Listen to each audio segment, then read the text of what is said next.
Friends, welcome to Biology Made Easy. We are discussing carbohydrates. In carbohydrates, in the previous video, we have discussed the structure of monosaccharides, and now we will discuss oligosaccharides. So, as I have told you earlier, that when 2 to 10 monosaccharides are held together, they give rise to oligosaccharides. If 2 monosaccharides held together, it gives rise to disaccharides, 3 trisaccharides, 4 tetrasaccharides, and so on. But inside this cell, the oligosaccharides are very common. So we will give more importance on the structure of oligosaccharides, which are important from examination point of view. So now our main point of discussion will be disaccharides. Disaccharides means 2 monosaccharides will be held together. So here several examples are there, but we will discuss first maltose. Maltose is a disaccharide consisting of glucose plus glucose. That means 2 molecules of glucose will combine together to give rise to maltose, which usually we call malt sugar. This is present in the cereals, malt sugar. Now it consists of 2 units of glucose. So how they combine together? You see, this is one glucose. Here it is H, OH, H, OH, and this is here OH, H. Here it will be this will be H, OH, H. Here this is CH2OH. This is one molecule of glucose. Similarly, if we draw another molecule of glucose in this side, let us not draw the entire thing because we do not. This is the same structure. Why will we repeat it?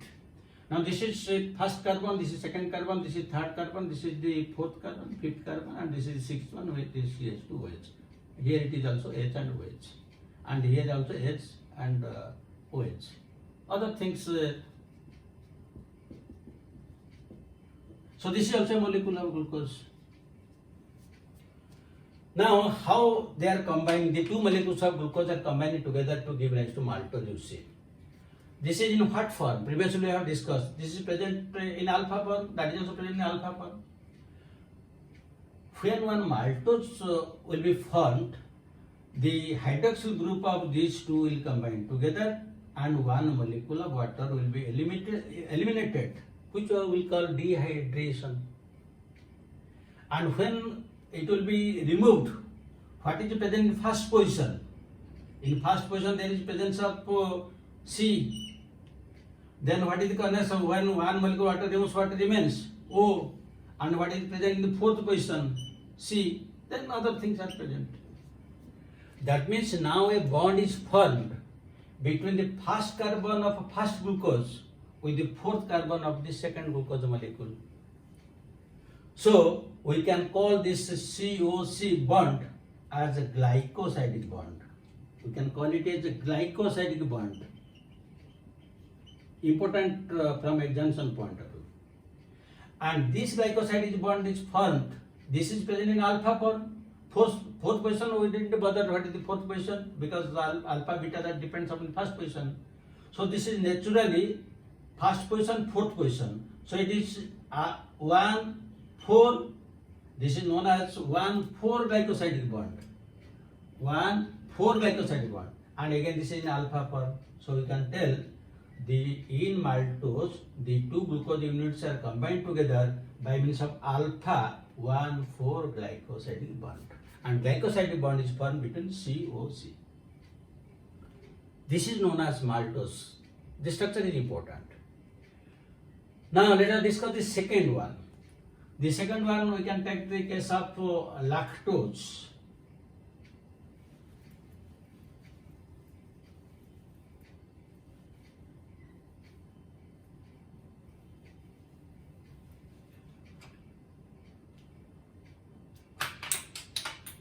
So we will take the case of lactose. Now lactose is known as lact sugar. This is usually present in case of milk. You can call it as milk sugar. That is why this sugar is present only in the mammary gland of animals. It is never found in plants because it is secreted in the mammary glands. Lactose, it consists of one molecule of galactose and one molecule of glucose. Galactose and glucose. That was glucose, the galactose. So you see, here we have written glucose, now we'll convert it to galactose. So it will convert to galactose, what will happen? The previously I have told you that glucose, galactose are epimers, only in the fourth position. The fourth position here it will be hydroxyl group, this side will be, now it is galactose, this is galactose. Only change at one point. And this side it is already the glucose is there. But when it will take part in the lactose, this is also present in the trans form or beta form. That means this is beta galactose, that is alpha glucose. Now how the bond is formed, you see. Now the bond will form between here. That means this is C, O, C. Then other things are there. C, O, C. So naturally this is a glycosidic bond. And this glycosidic bond is again between first and fourth. So 1,4 glycosidic bond. But this is not alpha, this is beta. So this is known as beta 1,4 glycosidic bond in case of lactose. That means in case of maltose, glucose, alpha 1,4 glycosidic bond. But in lactose, galactose and glucose and beta 1,4 glycosidic bond. Come to the third one. The third one will take the case of sucrose. And sucrose is a disaccharide. It is a disaccharide present in the cane. That is why the sucrose is known as cane sugar. Or this is the commercial sugar that usually we use in our household sugar, table sugar, cane sugar. So the third one is sucrose. Sucrose consists of one molecule of glucose and one molecule of fructose. This is present in pyrene form. This is present in furan form. This is pyranose, that is furanose. And when sucrose is broken, hydrolyzed, usually we get equal amount of glucose and fructose. So sometimes the sucrose is also known as invert sugar. But how it is formed, let us see.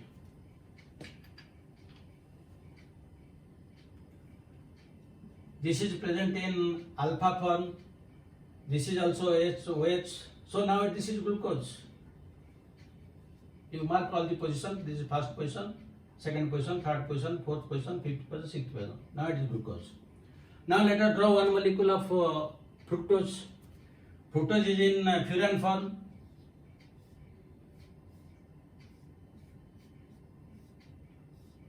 So this is CH2OH, first carbon. This is second carbon. Here it is OH. Third carbon. In third carbon, here it is OH and here it is H. This is the fourth carbon. In the fourth carbon, here it is H and OH. This is the fifth carbon, and in the fifth carbon, it is here it is H. This is sixth carbon, CH2OH. So this is fructose. So this is glucose, this is fructose. How they are combining it together to give rise to the sucrose. Now see, this is present in alpha form, and this is the OH group in the attached to the second position. Now these two will combine together. So when these two will combine together, one molecule of water will be eliminated, or dehydration will take place. And how they will be connected? You see here the first position C, then O, and here second position is C, COC. So again it is a glycosidic bond. This is glycosidic bond, because always the bond between COC is glycosidic bond. But This is first position, this is second position. So this is known as 1,2 glycoside bond. In the previous two cases, they have the 1,4 glycoside bond, maybe alpha or beta. But here it is 1,2 glycoside bond. That is very important from examination point of view. And again, here it is alpha bond. Again, you can add alpha 1,2 glycoside bond. That means one sucrose molecule is formed between glucose and fructose by means of alpha 1,2 glycoside bond. But here you mark one thing. The aldehyde group and ketone groups are utilized when the sugars are formed. That means it cannot reduce cupric to cuprous. That is why the sucrose is a non-reducing sugar. This is a non-reducing sugar, again important from examination point of view. While maltose and lactose were reducing sugars because in their glucose still the aldehyde group is there. But here aldehyde and ketone groups are utilized, so it is a non-reducing sugar.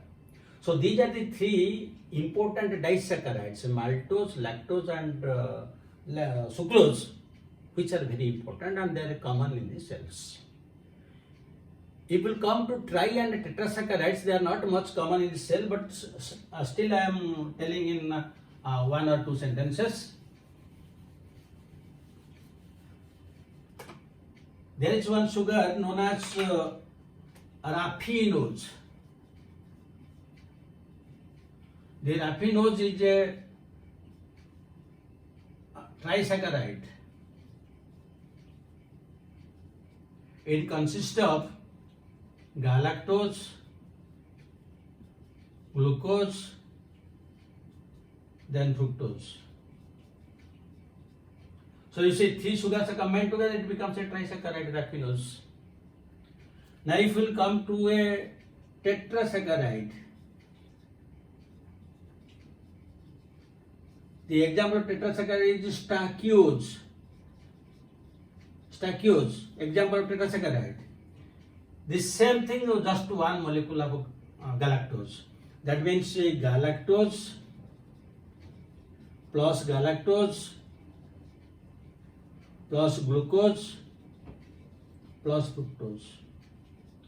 So four monosaccharides held together, tetrasaccharide stachyose. Three combined together, trisaccharide raffinose. But they are not so common like the disaccharides in the cell. So these are the different structures of oligosaccharides.